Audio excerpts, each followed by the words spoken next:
It's not this thing that's going to start in 2030. We still baked in almost 1.5 degrees of warming. It's happening right now. Scientists have been shouting even from the 70s already. Oh yeah, sometimes even the same companies are also driving destruction in your local town. What's local to me is local to somebody else. Where does that drive come from? That's a great question. Going out and actually experiencing has completely changed my viewpoint on everything on a global scale. The point is getting involved, pushing back against these systems, chugging along like a train. The point is having a livable planet. Sometimes you just have to go out and do it. How do you translate that feeling that you had? What is the role of a filmmaker? Going out into the field and documenting, be curious and try and get people involved. Yeah, it's all about collaboration. Hey, Tom here, and a welcome to the first ever episode of Creators for Climate, the podcast. Just like you, I am looking for answers about my role in this changing world. And despite my background as a marine scientist and a science communicator, I actually have more questions than I have answers. So in this show, we're going to sit down and talk shop with a wide range of guests, from creators, scientists, experts, organizations, all people at the forefront in the fight against the climate crisis. So let's get this started and let's discover what solutions can lead us into a more resilient future.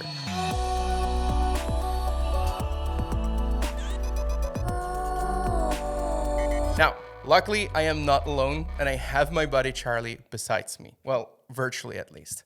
We met on a course to become successful filmmakers, and I think now, after a decade in the industry already, we both stumbled into the climate movement. Now we're actually using filmmaking as a tool to bring people together. So to me, it just made sense to, co-op and make him the official and curious and skeptic co-host of this season of the podcast. Each episode, we will give you a virtual seat at our table so you can listen in to these really interesting conversations we're going to have. But I wanted to dedicate this first one to Charlie's work and actually to our medium and share a conversation about the role of filmmaking in a rapidly changing climate. So let's start at the start. Let's talk about where we see ourselves in the climate movement. Charlie. That's a great question. I really like to think at my role specifically with Curious Earthlings is bridging the gap between entertainment, education, and journalism. So being accurate with the information, consulting with scientists or having scientists on who are in the field doing the work. Once again, amplifying what's really going on and kind of trying to combat this wave of sort of fake news and manipulation that you see with the modern social media landscape. Is how do we go out into the field or interview experts or, put myself into the position of somebody who is interested in science and interested in learning and is curious, but isn't necessarily on the front lines. How do I put myself on those front lines and sort of create that link, bridge that gap from having no understanding of what's going on or a moderate understanding to hopefully at the end of the particular piece of content, really understanding, oh, this is the context in which this particular problem fits into this larger system. How are you doing that exactly? Because you can go film promotional videos for NGOs. There's so many ways to get involved with filmmaking. What is it specifically that you are doing to contribute to that field? I've always wanted to create stuff that has depth and that has impact. And I feel like in the especially the online sort of climate space and the activism space, everybody talks about impact. To me, I always thought, what does that mean? Does that mean protesting? Does that mean, going and petitioning your local government? Does that mean getting angry at oil companies? What does impact mean? And to me, if I have a skill set that's filmmaking and storytelling, going out into the field and documenting, to me, that's how I can shape stories that actually have impact.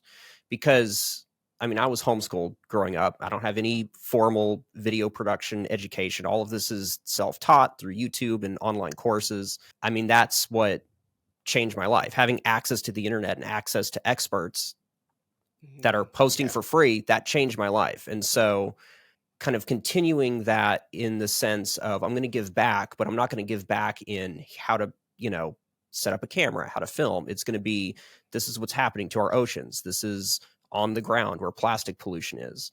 Having that sort of educational and journalistic content put out into the world, I feel like is a skill set that I have, and it's an adventure and a challenge, and it sort of scratches all those itches that I was looking for in adventure filmmaking. Yeah, I think that's where your skill set, but also like your the way that you approach this really shines. Like for example, me myself, as a marine biologist, I've been trained as a scientist, and sometimes for me, I try my best, but sometimes for me, it's still difficult to put myself into the shoes of somebody who doesn't know all that background, and to really bring that approach in as wide as possible. And I think that's where you have a really great fit because you're super interested, but you're still learning everywhere you go. I think that's super interesting to see how you're dealing with that. But what I'm also wondering is how did filming those things or making the videos that you made already, did that change the way that you think about climate change? Because I can imagine it did from back in the day before you were interested in this space. Going out and actually experiencing has completely changed my viewpoint on everything on a global scale. I think that's the inspiration I needed originally to come to the decision to do this type of work, was actually going out there. I feel like there's so much information that the sort of average, vaguely scientifically literate person who's just trying to go about their day, it's easy to get confused. And it's easy to not really know what's going on and to just sort of tune it out and just think it's white noise and, I don't know, somebody else will figure it out. I think initially going into it, I had the mindset of we need to stop climate change. We need to put solar panels up. We need to put wind turbines up. We need to, get everything on battery storage, electric cars. And what I've come to realize is really two main things. One, climate change is already happening. It's not this thing that's going to start in 2030 or 2040, or my great grandkids are going to have to deal with this. It's happening right now, and it's getting a lot worse. And these deadlines that we project out into the future are worst case scenarios that we need to be, we should have been working on this 30 years ago. And so I feel like that context of like where we're at in this runaway train we find ourselves in was very eye-opening, of like, oh my God, we need to, kick our ass into gear. The other thing that really changed my perspective is adapting to those changes. We've already baked in so much warming and so much CO2, and we've already deforested so much, and we've already destroyed so many coastlines and poured so much plastic into the ocean that even if we stopped now, all of those problems still exist. Even if we stopped, we hit net zero today, we still baked in almost 1.5 degrees of warming.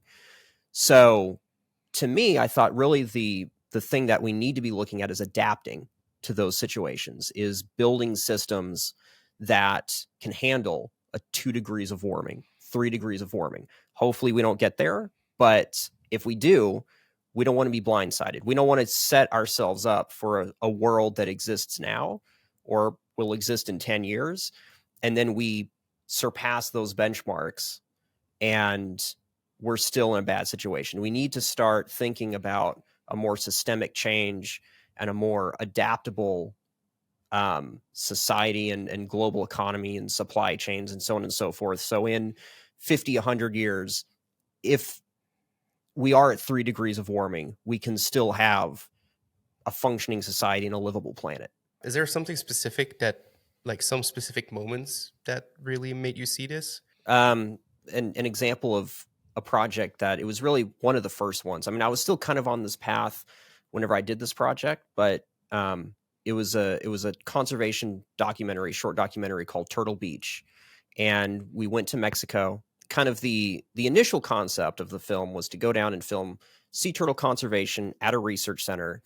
Them incubating the eggs and bringing them out to the ocean, and really just focusing on sea turtles. And what ended up happening was, in the process of filming that, a lot of the issues that the scientists and the biologists were running into were climate related and pollution related, which I didn't think about that. I was thinking, oh, they're going to build a resort on this beach, and so they have to relocate the turtles. And that was kind of the story.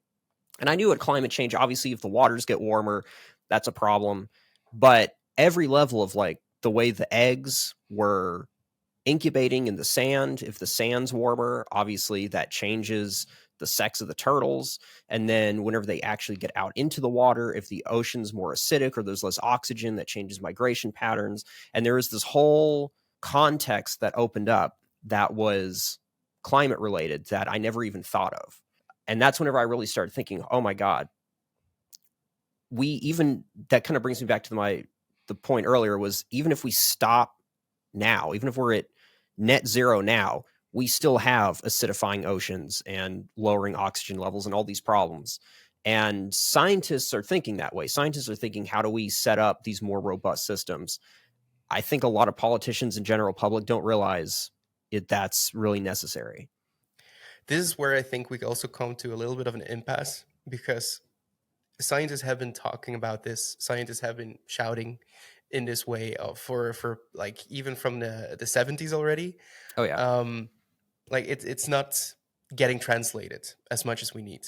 So do Yeah. you feel like there are some specific things that need to change the way that we tell these stories, like the way how, for example, your storytelling is informed to make sure that what you mentioned before, your target audience actually gets to listen to these stories instead of just dismissing them of like, another turtle. What's another turtle that's not gonna make it next year? I mean, there's a couple projects that specifically stand out that I think highlight sort of the shift that my approach has taken. And so one of them, it's kind of a story.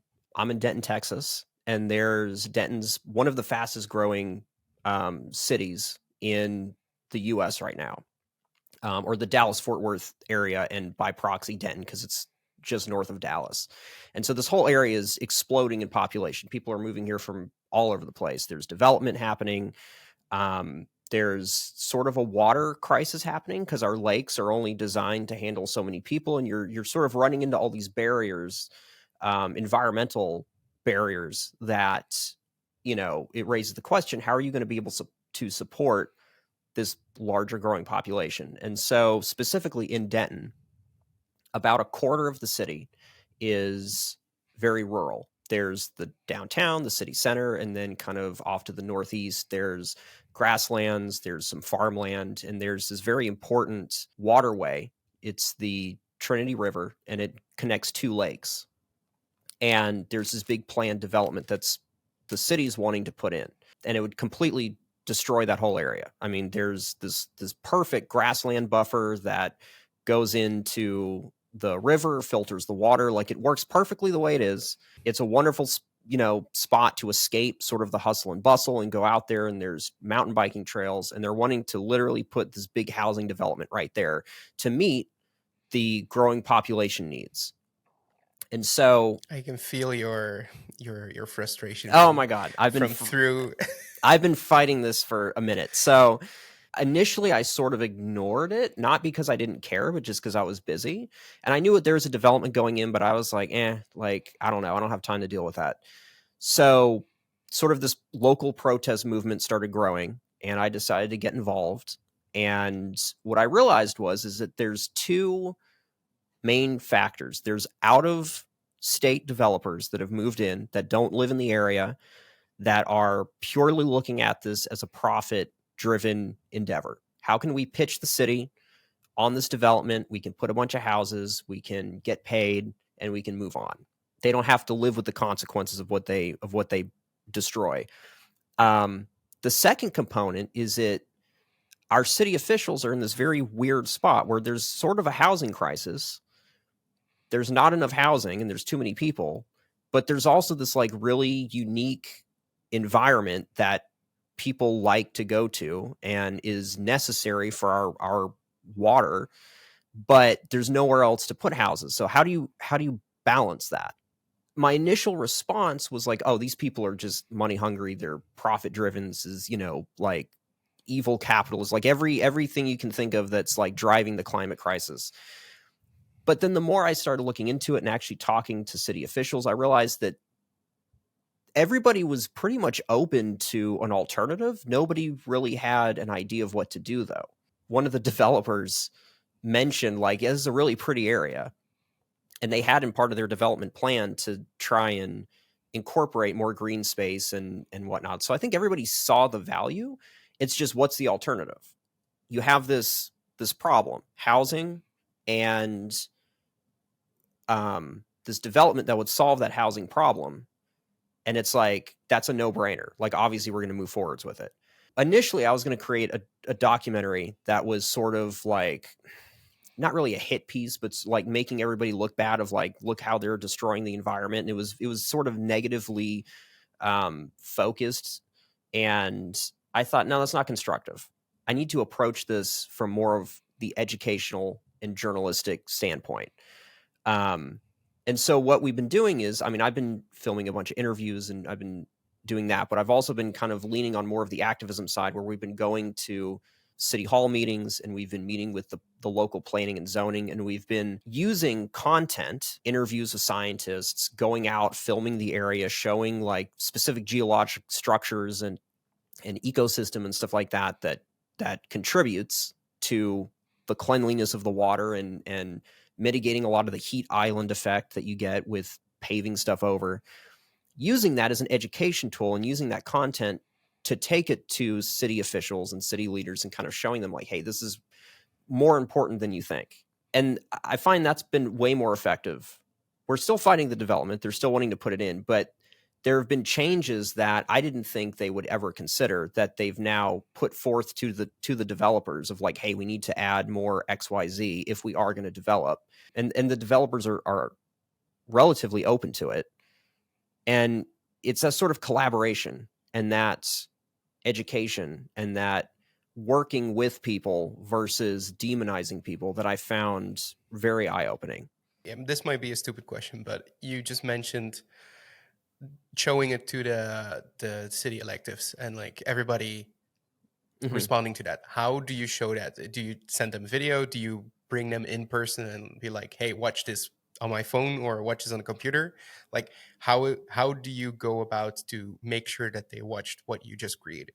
That's a great question. So I'm sure, I mean, I'm sure it's a lot different in Belgium than it is in the US, or I don't know about a lot different, but in the US, you have your city government, and they have anything the city government does is a public, open to the public. You can go, they're open forums. So depending on what it is, sometimes you can comment, sometimes you can just go observe. So they have twice a month, they have these city council meetings where you can sign up in advance and you get 4 minutes to speak about any topic. If you're a resident of the city, you can go and talk. So, and they allow 7 slots in Denton. I'm sure it's different depending on the city, but in Denton, they allow 7 slots, 4 minutes each.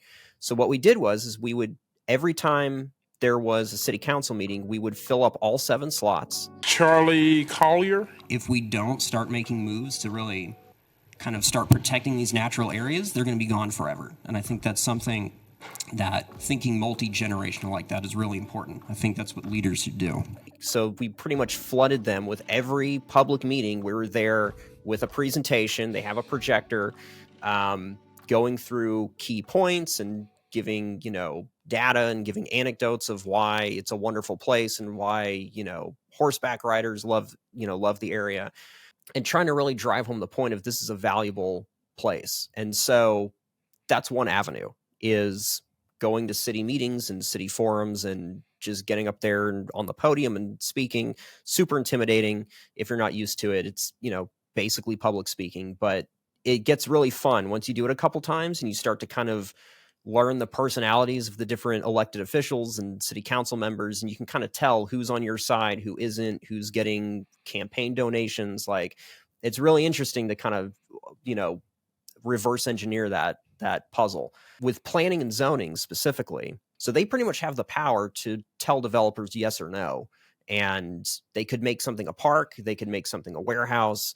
That's the planning and zoning. So one of the ways that's I found been really powerful, and this piece of advice was given to us by by one of the city council members, is he said, you need to really push planning and zoning to start adopting more climate and environmentally focused policies whenever they're evaluating how to develop or change the zoning. An example of that is that currently, as it stands in the city, is there needs to be a 50-foot buffer. I don't know what that is in meters. There needs to be a buffer. That's perfect. 15 meters. So a 50-foot or 15-meter buffer zone between like a river and a stream or some sort of, waterway and a development. Well, it's not very far, like at all. And No. I don't know how that policy got incorporated. I don't know why, but that's how it stands. So whenever a developer comes and says, we want to build this housing development next to a river, they only have to have 15 meters and then they can build the housing development.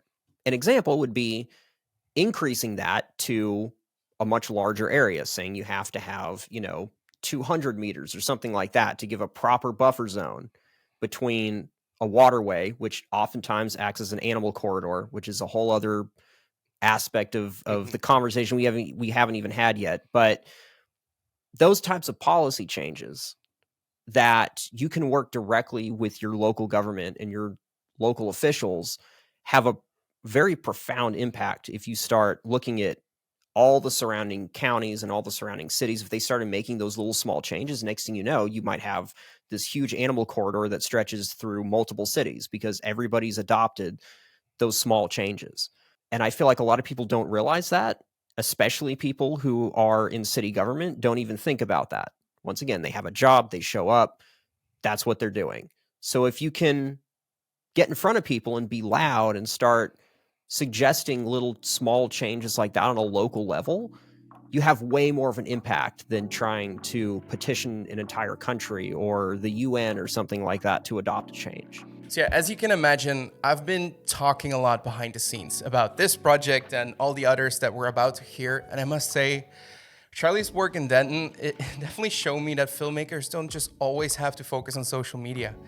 It's a great takeaway for me personally that we have to understand who the key players are in our own environment and how we can bring the right content to the right people instead of just pushing it out to the masses. If Charlie and the team, for example, only posted everything on Instagram, they probably wouldn't have had the success in targeting the local decision makers. So these conversations with Charlie helped me personally a lot with this mind shift that we can contribute to the climate movement from within our local town, within our local environment. Especially, and this was a big one for myself, you don't need to take on the world by yourself. Now, let's get back to the conversation because there's more happening in the world than just this one project in Denton, Texas. Charlie. One of the things that I really discovered with working on this sort of local development project and trying to push back on that is the mechanisms and the systems that are in place that are sort of causing issues on a local level are exactly the same thing that is happening on a global scale. And that was really eye-opening. And it makes sense if you think about it, because what's local to me is local to somebody else. So you can get this sort of romantic vision of the Amazon or of, trying to save a glacier on top of a mountain somewhere. And that's a faraway place and it sounds really cool. And, it kind of touches on that adventurous, nature to want to go and explore and save. And it's the same thing. It's the same economic drivers. It's the same political drivers. It's a lot of times, sometimes even the same companies that are driving destruction in one area that are also driving destruction in your local town, eroding ecosystems or polluting. And so one project that I recently worked on was actually with jungle keepers. So Paul Rosalie, really interesting guy. Definitely recommend checking out the podcast he's been on. I know he's been on Lex Friedman. He's been on Joe Rogan. I actually found out about him initially through the Lex Friedman podcast. Fantastic storyteller. He's been living out in the jungle since he was 18 in the Peruvian Amazon. He started this organization called Jungle Keepers, which basically buys up land and then they go out and patrol it to make sure that illegal loggers and gold miners stay off of it. And so that's kind of their whole system that they've found themselves doing. Obviously the Peruvian government and local Peruvian politics is a lot different from what you find in Denton, Texas, but the mechanisms are the same. There's still development moving in. There's still companies that are from out of country moving in to exploit those areas, to cut down the logs, to cut down the trees, to, mine for gold. Kind of the thing that he figured out was, if you can just buy the land, it's yours. Obviously, he owns it through the organization. It's not his personally. But if you can buy it up, then you can protect it. I initially reached out to him via email. He didn't respond, which makes sense. He's a busy guy. But then he posted on, I want to say it was on his Instagram stories, that they were opening up this sort of limited expedition. So they're opening up to 5 people, and you could come out and you could do like a week-long expedition with them. I was like, I'm there. Like, I don't even have to think twice about this. So I booked it. I didn't know who the other people were that were going to be going. I just thought, I'm going to show up with a camera and I'm going to film them and give him the footage if he wants it. Like, I don't care. I just want to go. I want to see this and I want to document what's going on. I went, and it worked out really well. The other 5 people that were with us were awesome. We spent a week with him, and super cool guy, super chill. He was down to do pretty much whatever we wanted as far as filming goes. Took us to some illegal logging camps, showed us some areas that they had protected, showed us some areas that they're trying to buy up. In that, I basically sort of made the connection and discovered that, oh my God, this is exactly what's happening in Denton. This is exactly the sort of fight that I'm going through on a local level. He's going through in the middle of the Peruvian Amazon. I feel like that's a story. This comes back to what you said in the beginning, or what we talked about, is you putting yourself out there. Like, you didn't know what was going to happen, but you knew, if I don't do this, I'm going to regret it. And just being there will provide opportunities for me. It's maybe a little bit of a two-side question here. It's like, what makes you decide which stories are worth capturing, and what exactly was a surprising part to that story that you captured there in Peru, which you couldn't have expected before? One of the big things I discovered whenever I was filming Turtle Beach was the idea of putting yourself in an environment and understanding what's going on is way different than intellectually knowing what's going on, and feeling it and being there and experiencing it and actually sort of living it and embodying it can transform you in so many different ways than just knowing, oh, this is a problem. Even watching a film and having that emotional reaction of, oh, we need to save the Amazon, doesn't quite do it in the same way that actually going and seeing this massive illegal logging camp with, huge ruts cut into the ground from the heavy equipment and roads that were cut specifically to move the saws in. Like that's way more impactful just from a guttural level.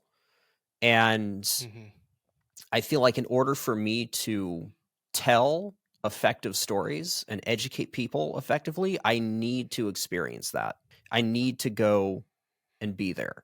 And one of the things that just sealed the deal for me as far as signing up for that trip and going down there was, Paul kind of touched on that on one of the podcasts he was on, is he was talking about that's why they do these expeditions and sort of, sort of the ecotourism way of fundraising is bringing people to these areas and actually showing them has a multiplier effect, way more than just talking about it or raising money. And I thought, this is necessary for me to go down here. It's not just I want to go down there and have fun. I mean, I did have a lot of fun. It was really cool, but it was a much deeper level of like, I need to actually go down there and see the destruction firsthand. And that will give me the proper context to really try and communicate this and tell the story and have that multiplier effect that you don't get from just knowing about it. You got to go there and see it. Yeah, witnessing is such an impactful way of bringing about that information to your audience. We all know those images of the plastic on the beaches. But the moment when I was there in Albania, where we had to do a river cleanup, and I actually stood there, like, it was that same gut reaction that you're talking about. So I can completely agree with that. It just changes something in you. And you can see it on a screen, but seeing it in real life is just something completely different. What I'm really interested in, though, is exactly that. How do you translate that feeling that you had? For example, I'm thinking of Seaspiracy. There's a lot of controversy about that, and things that are true, things that are not true. As a marine biologist, I'm just going to put that in the middle. What I cannot deny is the way that they told the story created that visceral reaction. And I don't know if you have any thoughts on that, because this is where I think the mix is between the journalism that you talked about and the filmmaking that we've been talking about.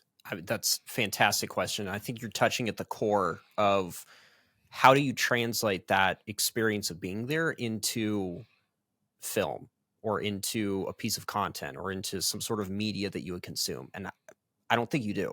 In my experience, there's no way to accurately take that and translate it into I'm sitting at home on my couch with a computer screen and 1,000 miles between me and what's actually happening versus actually being there. The concept of impact, I think, really informed the way I make content, because you have to get people involved.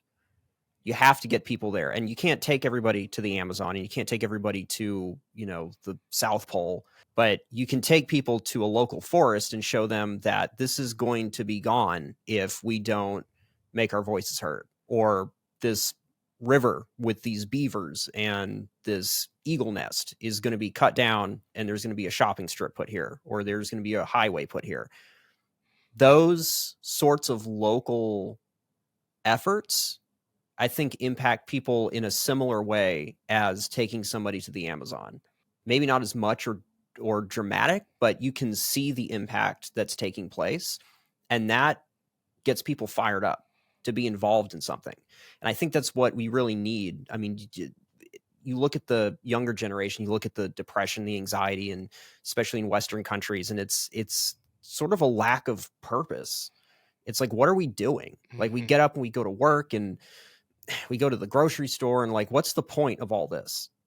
And to me, that's what climate change and conservation really represents. Is the point is having a livable planet.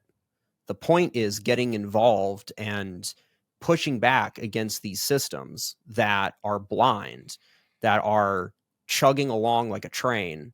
And if we don't do anything, if we don't stand in its way, if we don't put a wedge, it's just going to run us over. And you can do that on a global scale. You can do that on a local scale. It all matters. And I think a great place to start is on a local scale. I think it's a little bit poetic of how these systems, the systems that made sure that we didn't have to feel purpose, have created the issues that are bringing purpose back right in our face, whether we like it or not. I think I just want to finish this podcast the way that we started it. What is the role of a filmmaker in climate change? I think the role of a filmmaker in climate change is to understand that you are not the only solution. That if you put a wonderfully directed shot film out there, that is going to have impact and that's going to spread awareness. But we need everybody. We need songwriters, we need scientists, we need politicians. And I think approaching your storytelling and approaching your techniques in a way that you understand that context, I think, is what we need more of. And so the role of a filmmaker is the same role as a marine biologist, is to get out there and be curious and educate yourself and try and get people involved. Talking about getting involved, in the next episode, we will take a look at what it means to become an environmental creator and why it's actually the perfect time to start creating climate content. See you there.